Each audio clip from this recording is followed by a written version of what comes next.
இந்த வருடம் எப்படி இருக்கும் பராபவ வருடம்னு பார்த்தீங்கன்னா, சித்திரை மாதத்திலிருந்து ஆவணி மாதம் வரைக்கும் ஒரு குழப்ப நிலை உலக அளவுல இருக்கும்.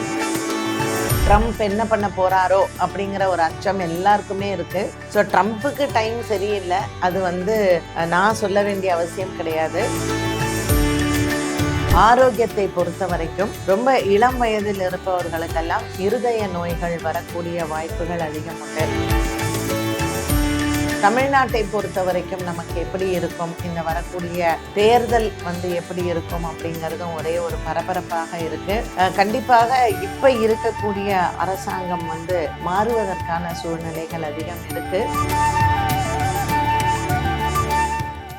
ராஜ் டியூப் ஆலய தரிசனம் நேயர்களுக்கு வணக்கம். அனைவருக்கும் இனிய தமிழ் புத்தாண்டு நல்வாழ்த்துக்கள். பராபவ வருஷம் இந்த 2026 ஏப்ரல் மாதம் 14ஆம் தேதி தொடங்குது. சூரிய பகவான் மேஷ ராசியில சஞ்சாரம் செய்கிறார். இந்த வருடம் பிறக்கிறது பாத்தீங்கன்னா சதய நட்சத்திரத்துல சஞ்சாரம் செய்கிறார். ராகுவுடன் சேர்ந்து இருக்கிறார். ஒரு காலசர்ப்ப தோஷ நிலையில் இந்த வருட பிறப்பு ஆரம்பமாகிறது. இந்த வருடத்தினுடைய பொது பலன்களை முதல்ல நம்ம பார்க்கலாம். இந்த வருடம் எப்படி இருக்கும் பராபவ வருடம்னு பாத்தீங்கன்னா, சித்திரை மாதத்திலிருந்து ஆவணி மாதம் வரைக்கும் ஒரு குழப்ப நிலை உலக அளவுல இருக்கும். இந்த போர் முடியுமா முடியாதா, ட்ரம்ப் என்ன பண்ண போறாரோ அப்படிங்கிற ஒரு அச்சம் எல்லாருக்குமே இருக்கு. ஸோ ட்ரம்ப்புக்கு டைம் சரியில்லை, அது நான் சொல்ல வேண்டிய அவசியம் கிடையாது. அவர் இன்னும் பல நாடுகளை வம்புக்கு இழுக்கிறதும், தன்னுடைய சர்வ அதிகாரத்தை அவர் காண்பிப்பதும் அவருடைய இறங்கு முகத்தை காண்பிக்குது. ஏன்னா சனி பகவான் மீன ராசியில சஞ்சாரம் செய்கிறார். குரு பகவான் ஜூன் மாதம் 2ஆம் தேதி அவர் கடக ராசிக்கு வரப்போகிறார். ஸோ ஒரு கிரகம் 3 ராசிகள்ல ஒரு வருஷம் வருது அப்படின்னாலே அந்த வருஷம் அதிகமான குழப்பத்தை சந்திக்கும் அப்படிங்கிறது தான் ஜோதிட விதி. ஸோ இப்போ மிதுன ராசியில இருக்கக்கூடிய குரு பகவான் ஜூன் மாதம் 2ஆம் தேதி கடகராசிக்கு வருகிறார். அதற்கு பிறகு அவர் சிம்ம ராசிக்கு போகிறார் ஐப்பசியில. திரும்பவும் அடுத்த வருடம் பிப்ரவரி மாசத்துல அவர் கடகராசிக்கு வருகிறார்.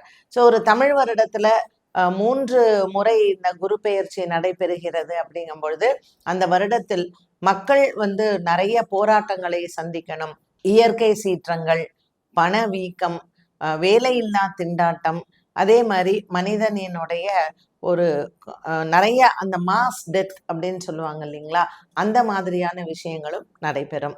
ஸோ இந்த வருடம் இருக்கக்கூடிய கிரக பெயர்ச்சிகள் பாத்தீங்கன்னா குரு பெயர்ச்சி மற்றும் ராகு கேத்து பெயர்ச்சி. ஸோ இந்த 2 பெயர்ச்சிகளுமே ரொம்ப ஒன்றும் பெரிய அளவுக்கு உலக அளவிற்கு நன்மையை கொடுப்பதாக தெரியவில்லை ஜோதிட கூற்றின்படி. இந்த வரக்கூடிய ஜூலை மாதம் அதிகமான பிரச்சனைகள் சைனா பார்டர்ல பார்க்கக்கூடியதாக இருக்கும். சைனால நிறைய டெரரிசம் வரக்கூடிய ஒரு காலகட்டம் அமையக்கூடும். கிரக நிலைகள் இந்தியாவை பொறுத்த வரைக்கும் நமக்கு எப்படி இருக்குன்னா, புதிய ஸ்டார்ட் அப் கம்பெனிஸ் நிறைய இருக்கும். அதனால நாடுகள்ல இருந்து இங்க நம்ம நாட்டை தேடி வேலைக்கு வர்றவங்க நிறைய பேர் இருப்பாங்க. தமிழ்நாட்டை பொறுத்த வரைக்கும் நமக்கு எப்படி இருக்கும், இந்த வரக்கூடிய தேர்தல் எப்படி இருக்கும் அப்படிங்கிறதும் ஒரே ஒரு பரபரப்பாக இருக்கு. கண்டிப்பாக இப்ப இருக்கக்கூடிய அரசாங்கம் மாறுவதற்கான சூழ்நிலைகள் அதிகம் இருக்கு.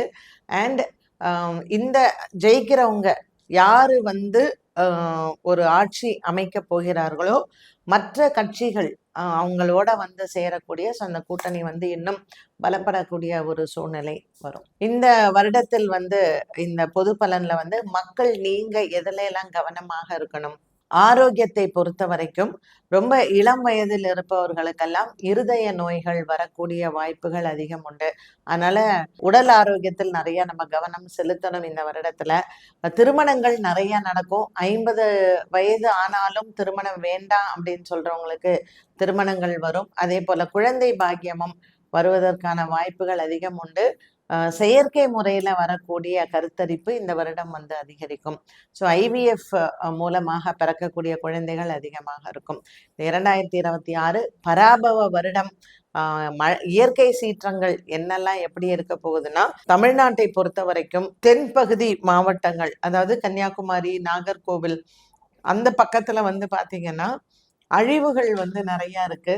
அதுவும் குறிப்பா சொல்லணும்னா மழைக்காலம் உங்களுக்கு கார்த்திகை மாதத்துல தான், ஐப்பசி கார்த்திகை.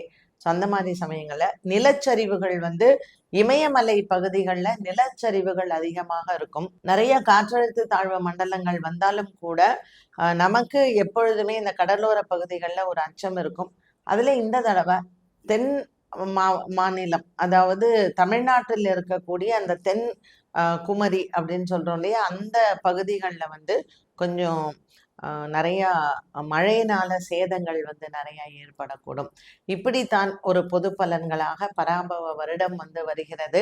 மருத்துவத்துறையில நிறைய புது மருந்துகள் கண்டுபிடிப்பது, நமக்கு வந்து ஒரு புது விதமான வைரல் நோய், அது கால் வீக்கம் ஏற்படக்கூடிய ஒரு புது விதமான நோய் இந்த வருடத்துல வந்து வரும். ஸோ எல்லாருக்குமே தங்கம் வெள்ளி எப்படி இருக்கும், ஏன்னா ரொம்ப அப்படியே ராக்கெட் ரேட்டுக்கு போகுது அப்படின்னு சொல்றோம் இல்லையா, ஸோ அந்த அளவுக்கெல்லாம் ஒரு அச்சுறுத்தல் இல்லாமல் கண்டிப்பாக ஒரு ஏற்றம் இருந்தாலும் நமக்கு வந்து ஒரு பணப்புழக்கம் வந்து கொஞ்சம் குறையிற நிலை ஏற்பட்டு ஆடி ஆவணி மாதத்திற்கு பிறகு இந்த நிலைமை வந்து நமக்கு சீராகும். ஸோ இப்படிப்பட்ட ஒரு பொது பலனாக நமக்கு பராபவ வருடம் தருகிறது.